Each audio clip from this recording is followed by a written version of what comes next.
She'd bullied black men for years, hiding behind her badge, until the one she dragged into court made her entire world unravel. The air was dry, and the sky over Macon. Georgia hung low with heat. Derek Rowe was driving his rental car along Pine Street. Just a few blocks from his mother's house, he had a grocery bag, riding shotgun milk, a loaf of bread, her favorite lemon cookies. His weekend back home was supposed to be simple, quiet. He hadn't been back in almost a year, but everything still looked the same. At least on the outside. He glanced in the rearview mirror. The patrol car behind him had been tailing him for about 5 blocks now. He slowed a little, turned his signal on, and changed lanes, hoping the cruiser would keep moving. It didn't. Lights flashed. Siren chirped once. Derek sighed. "Here we go," he muttered, pulling over calmly. The patrol car door opened out. Stepped Officer Karen Delacroix, mid-40s, blonde, stiff posture, mirrored sunglasses. She moved like someone who knew she'd be obeyed. She placed one hand on her holster as she approached license and registration. She said flatly. Derek kept his hands on the wheel. "Sure just gonna reach into my glove compartment? Nice and slow?" She snapped. He moved deliberately, handed over. "The documents, what brings you to this part of town?" "My mother lives 2 blocks away," he replied. She raised an eyebrow. "This car's rented." "It is. I flew in from Seattle yesterday." Karen stared at him for a second too long, step out of the vehicle. Derek blinked. "I'm sorry." "Step out of the vehicle," she repeated. He obeyed, hands, visible confusion growing. She began circling him slow like she was inspecting merchandise. "You fit." The description of a suspect involved in a robbery this morning. "Stay right there. I've been at my mother's house all morning." Derek said, "You're welcome to check." She didn't respond instead. She called it in on her radio. "Something about backup." He shook his head. "Officer, look. I know my rights. I haven't done anything wrong, and I'd like to know what put your hands on the hood." She barked. He hesitated. "Are you seriously detaining me?" She walked up and shoved him hands. Now. Something shifted in Derek's face. Not fear, not anger, just disappointment. He turned and placed his palms on the hot metal of the car. Her hands searched him roughly. "I'm a consultant," he said over his shoulder. "I work with Fortune 500s. I don't carry weapons, drugs, or anything. Else you think I might have don't talk." She said, "You're making it worse for yourself." The second patrol car arrived. Another officer stepped out, Hernandez younger, more cautious. Karen briefed him quietly. He didn't look convinced, but he kept quiet. She cuffed Derek anyway on what charge he asked, trying to stay calm, resisting arrest. She said, "I didn't resist. You raised your voice, stepped toward me." "No," Derek replied. "I asked a question you just didn't like." Her jaw set. She pushed him into the back of her car as they drove toward the station. Derek sat. Still, his phone buzzed inside his pocket. Probably his mom wondering where he was. He thought about the groceries melting in the sun, about the last time he saw someone cuffed for no reason. It hadn't ended well. He wasn't scared. He was tired. Tired of people like her. Tired of proving himself. Tired of standing still while someone else rewrote the story at the station. They took his mug shot. Cold walls sterile. Smell a clipboard shoved at him. Without explanation, Karen filled out the report. The words on the page were like a script she'd written before. Aggressive, threatening posture, raised voice, non-compliant. But something about this one felt different. He hadn't cracked. He hadn't begged. He hadn't panicked. He'd looked her straight in the eye, and that unsettled her. More than she'd admit. But this wouldn't go the way she thought. Not this time. They kept him overnight. No phone, call, no explanation. just a hard bench, a fluorescent light that buzzed, and the occasional muffled voice. Behind the desk, Derek sat still, head leaned against the wall. His wrists are from the cuffs. He wasn't panicking. He was analyzing, thinking through the next move like he would for a client back in Seattle, only this wasn't about numbers or contracts. This was personal.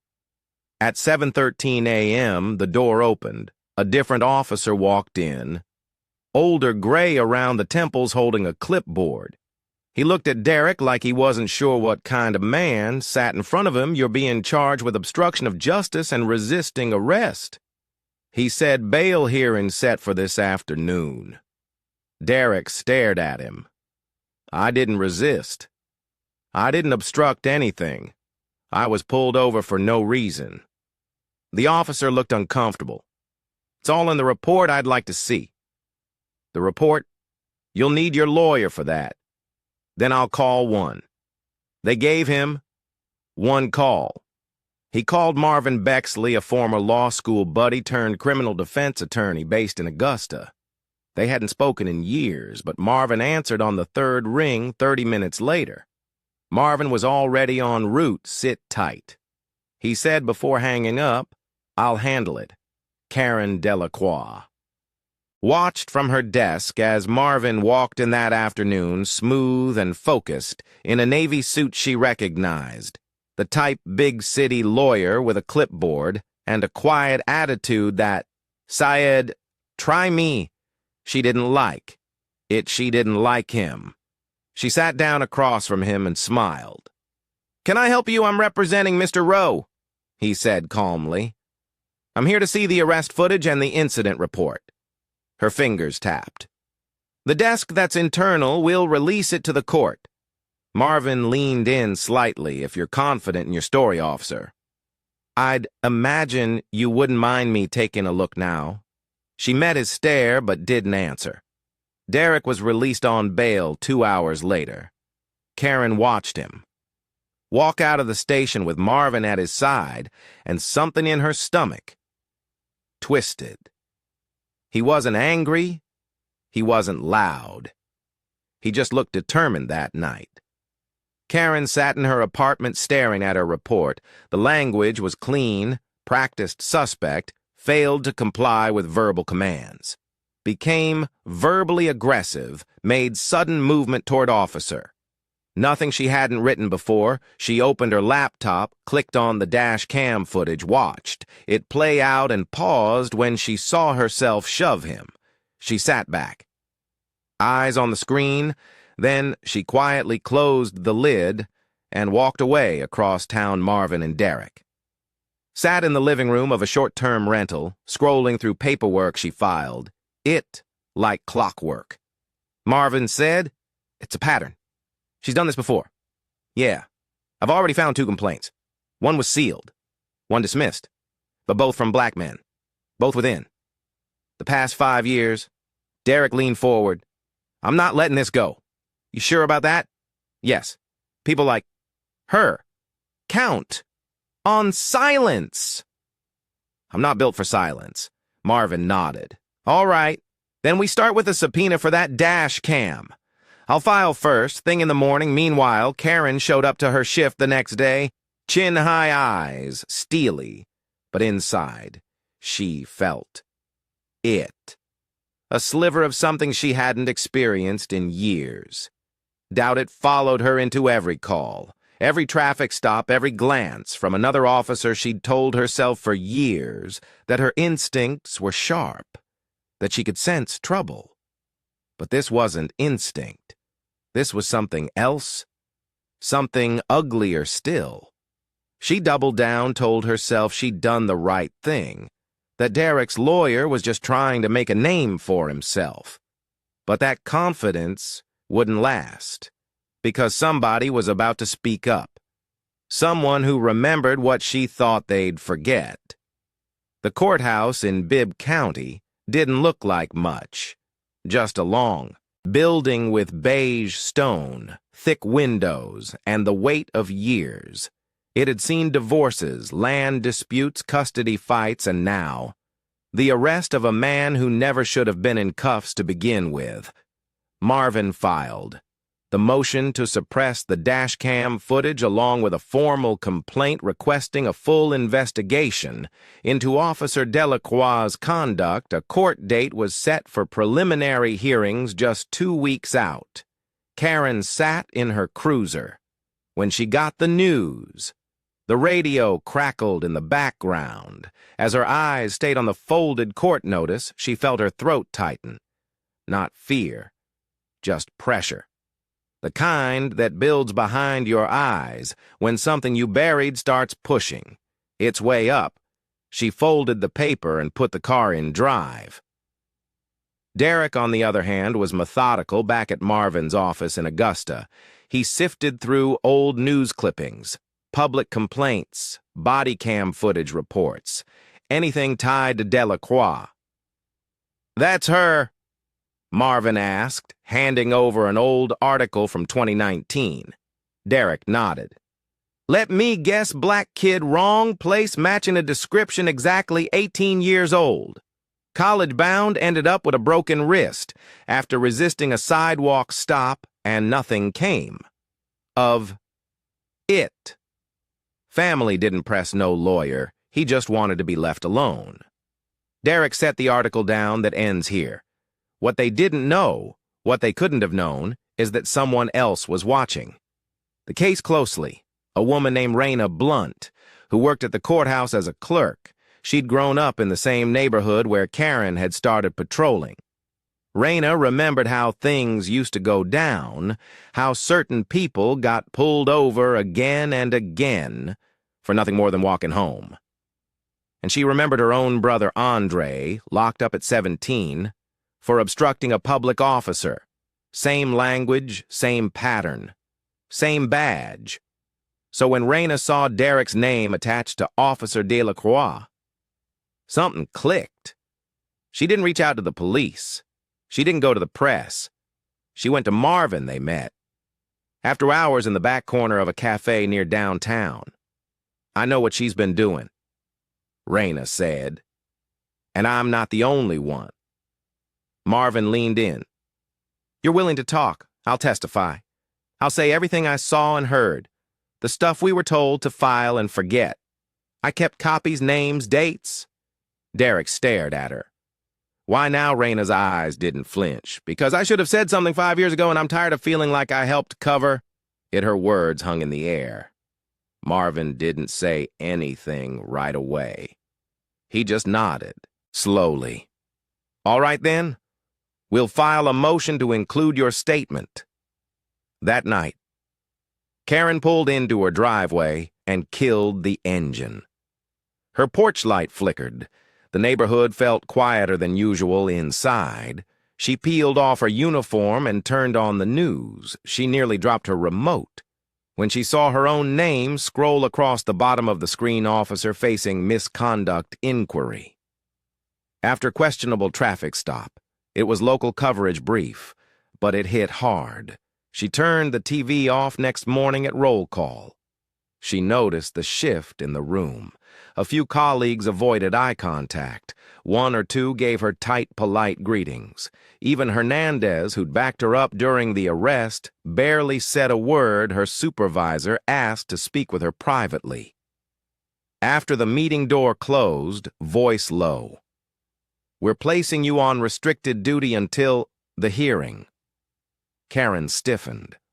"I followed protocol. We'll let the court decide." That she walked out of the room feeling like the air had changed. It wasn't just her department anymore. It was her name in people's mouths, her story under the microscope, and something in her gut told her this time she might actually lose, but she still thought she could spin it until. The footage finally hit the courtroom. News traveled faster than wildfire by the end of the week. Derek's face was everywhere. Local papers, radio shows, social media pages. Some headlines painted him as a professional with a spotless record. A son visiting his elderly mother who'd been wrongfully arrested. Others clung to Karen's side of the story, describing him as non-compliant and agitated. The town split right down the middle at Dee's Barbershop on MLK Boulevard. Older. Men gathered like they did every Saturday. Clippers buzzed debates, ran hot. I know Derek grew up 2 houses down from his mama. One said he never gave nobody trouble if he says she went too far. She went too far. But others weren't so sure. A younger man in the corner leaned back in the chair. Cops don't pull you over for nothing. An older voice shot back. Son, you just too young to remember. Churches started whispering. Teachers swapped stories in break rooms. A retired mechanic named Wallace showed up at Marvin's office and said she did the same to me in 14. I was leaving my shift at the warehouse, got slammed against the hood 'cause I didn't move fast enough. Never told anybody. Didn't think it'd matter. Marvin listened, then paused. Would you be willing to say that on record? Wallace sighed. You sure they'll listen now? We only need one truth to crack. The surface. Marvin replied. And this case? It's the crack. Meanwhile, Karen's world was shrinking. She couldn't go to her usual coffee shop. Without people glancing over their cups at the grocery store, someone actually turned and walked away when she got in line behind them. A few neighbors kept their distance, pretending to be busy with their phones, when she passed at the station. She was met with silence. Officers she once laughed with now kept conversations short. Her locker had been moved to the far end of the room. She told herself it was temporary, that it would blow over, but deep down she knew something had changed. She started avoiding mirrors every time she looked. She saw someone she didn't recognize. Someone cracking under pressure that weekend her brother called from Florida. She hadn't spoken to him in a year. You all right? He asked. I'm fine, she answered quickly. You sure I saw your name online? It's politics. People looking to make noise. He was quiet for a second. Just make sure you're telling the truth, Karen, because if you're not... I said I'm fine, she cut in. He didn't argue. Just said goodbye and hung up. She tossed her phone onto the couch and sat down hard. The silence in her apartment was loud. Her mind drifted to Raina Blount, the courthouse clerk. She'd caught her glancing too long. The other day, Karen had clocked the look before someone holding something. Maybe she knew. Maybe she had files, names, records. And if she did, Karen stood and poured herself a drink she wouldn't go down over. One traffic stop, she'd worked too long, sacrificed too much back at Marvin's office. Raina finished typing her signed affidavit. They added it to a growing folder labeled Roe v. Wade decision. By now they had statements from 3 men Wallace, another warehouse worker, and a retired teacher, all describing nearly identical encounters with her over the past decade. Still, think, we'll get access to that dash cam. In time, Derek asked. We'll get it? Marvin said. Judge signed the order. Yesterday, it'll be in court next week, and just like that, the focus shifted from words to evidence. Everyone in town was waiting. Some to see a cop exposed, others hoping it all got swept under the rug. Karen sat in her cruiser. Outside the station the night before. The hearing. Watching the streetlights flickered inside the courthouse. Across the way. Her heart beat heavy. She could still lie on the stand. She could twist. It just enough. Maybe people would believe her. But then the dash cam footage arrived and silence wasn't an option anymore. The courtroom wasn't packed, but it buzzed with quiet tension. Family, neighbors, reporters, and city employees filled the wooden benches, eyes fixed on the defense table, where Derek sat, his hands folded, calm but unshakable. Marvin stood beside him, flipping through a thick stack of documents across the aisle. Officer Delacroix sat rigid in her uniform lips, pressed tight eyes forward. Judge Bernice Lockwood entered with a bang of the gavel. All. Rise, everyone, stood you. May be seated. This wasn't the full trial. Just the preliminary hearing to review evidence and determine whether charges would move forward. But everyone in that room knew it was more than that. This was about reputation, trust history. Marvin stood and walked to the center, Your Honor. The defense. Requests to begin with. The dash cam footage from Officer Delacroix's cruiser. This footage directly contradicts the incident report filed against my client. The judge nodded. Proceed. The room dimmed slightly as the screen lit up. The video began audio, clear timestamp flashing in the corner, Derek's car. The flashing lights, Officer Delacroix's voice telling him to get out, her hands on her holster. Her words, clipped tone, escalating fast. Then came the shove. The courtroom watched in stillness as Karen pushed Derek against the hood. No sudden movement, no resistance. Just a man calmly asking a question, then came. The cuffs, then silence when the footage ended. The judge turned to Karen. Officer Delacroix, is this the interaction as you described it in your report? Karen adjusted in her seat. Not exactly, Your Honor, but in the moment did. The defendant raise his voice or lunge at you at any point. He questioned my authority. Did he resist? Karen looked at Derek for the first time. He didn't flinch. No, she admitted, not physically. A soft murmur moved through the crowd. Marvin rose again. Votre Honneur, nous avons aussi 3 attestations sous serment de autres hommes dans cette communauté qui ont eu des encounters nearly identiques avec l'officier de la Croix. Ces incidents isolés ne sont pas des misunderstandings.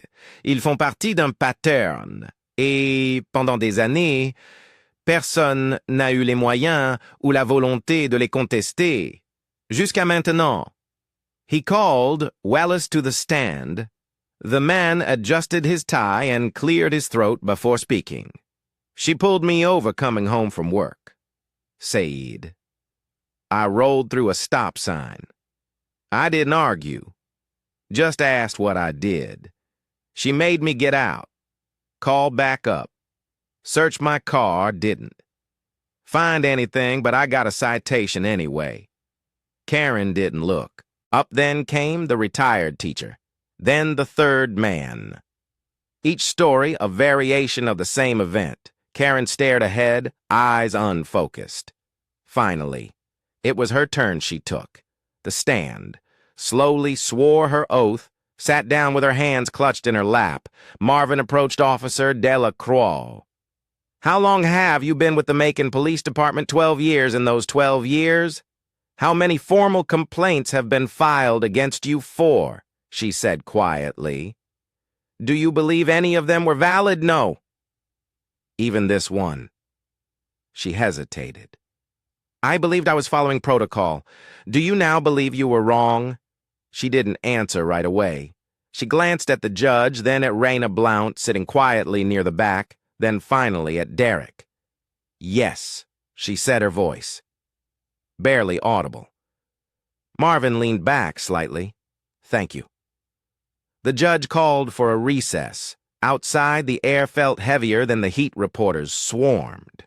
Karen slipped out a side door with her lawyer. Derek stood on the courthouse steps, not speaking to the press, not celebrating, just breathing back inside. Judge Lockwood called the court back into session. I've reviewed the footage, the testimonies, and the documentation. There is sufficient evidence to move forward with a full trial. Against Officer Delacroix for misconduct and falsifying a police report. The court is adjourned for today. The gavel struck. Karen stood up slowly. The badge on her chest suddenly felt too heavy. But the verdict wasn't Denny.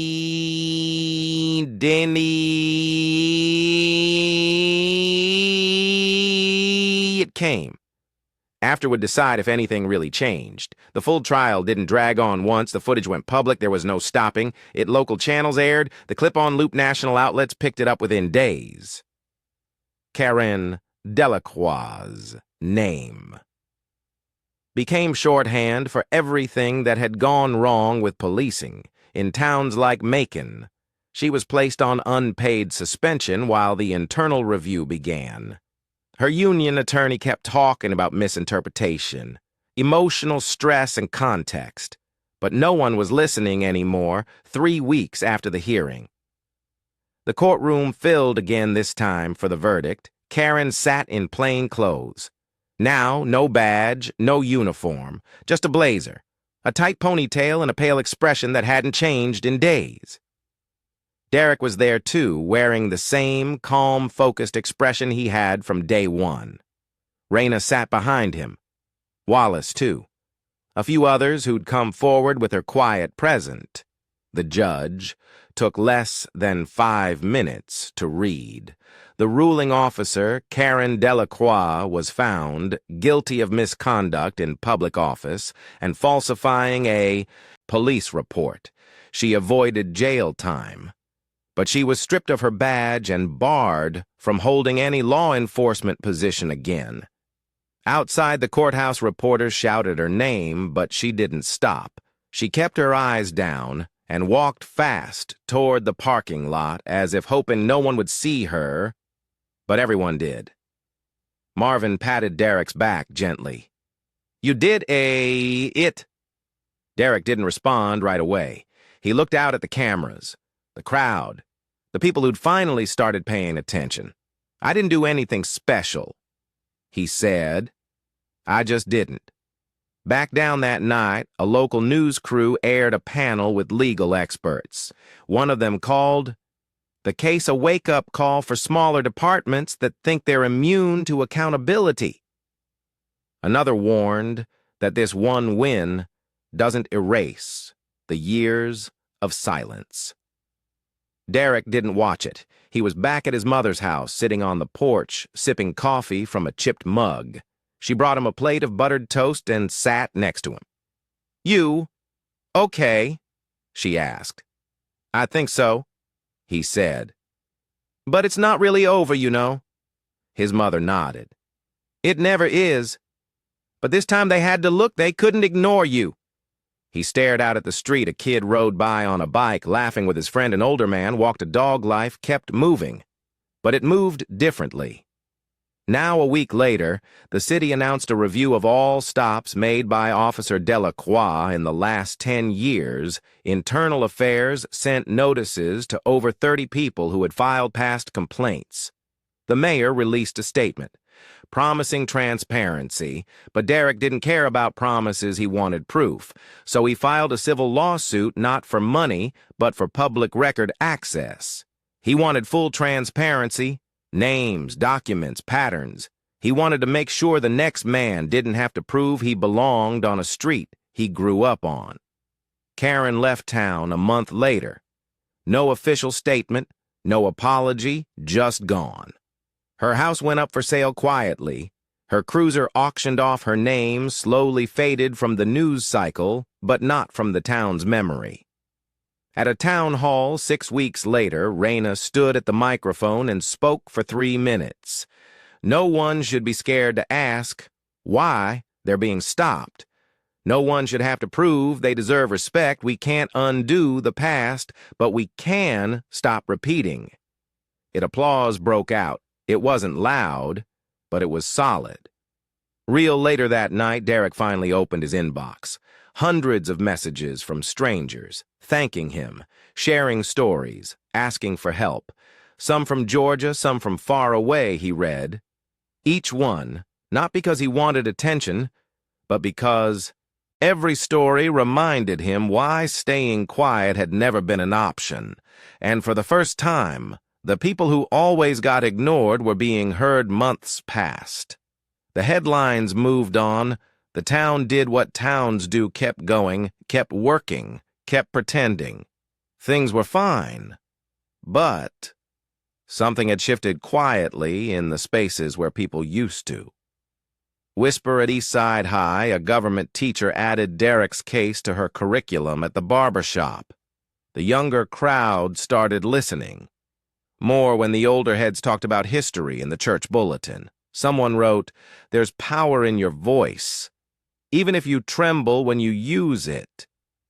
Derek didn't go back to Seattle right away. He stayed. He started showing up to city council meetings, not to speak. At first, just to observe, but eventually people started turning to him with questions. Could he look over a complaint? Could he help them write a letter? Could he teach them what he knew? So he did every Tuesday night at the community center. He ran a workshop, Know Your Rights, word spread, attendance, grew teenagers, seniors, single moms, even one off-duty cop sitting in the back quiet but present. One night a 17-year-old named Keon asked him, "Didn't you want to give up at some point?" Derek paused, then said, "Yeah. A lot of points. But if I did, she'd still have her badge, and I'd still be wondering what might have happened if I hadn't." Said something. Keon nodded. "Guess we can't let stuff slide anymore, huh? No, Derek." Said not anymore.